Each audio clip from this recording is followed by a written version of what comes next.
Kumusta mga kamekos? And for today's video, gagawa tayo ng pizza wrap. So for the ingredients, meron tayo ditong black red bell pepper, at saka white onion. Meron din tayo ditong Bida ham. Sa ilalim may mozzarella cheese ang ating wrap na green. Nabibili yan sa supermarket. Hindi ko na nabili yung mga ibang ingredients, pero actually tira-tira lang yan. So meron din tayo ditong Danes sriracha mayo, dahil sriracha syempre hot.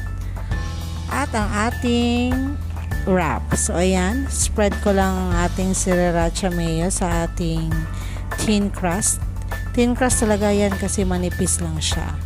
So sa ating aromatics, ayan, bell pepper at saka ang ating white onion.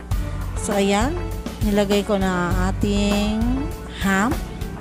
At pagkatapos, sinunod ko ang ating aromatics, ang ating red bell pepper at ang ating white onion.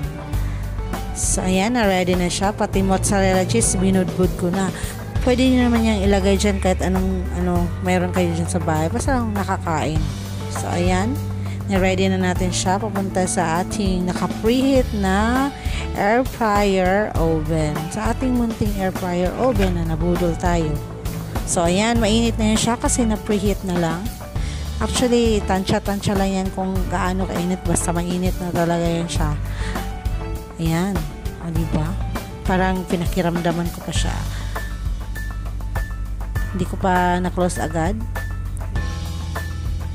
At ayan, nagbabay pa ako sa ating pizza wrap. So, iniwan ko dyan na ilang minutes dahil iniwan ko, ayan, luto na siya agad. Pero, totoo. Pero di bale, kahit ganyan yan, masarap pa rin naman. O, ayan, masarap yan ha. So, paano? Salamat sa panonood. Till my next video. Bye-bye!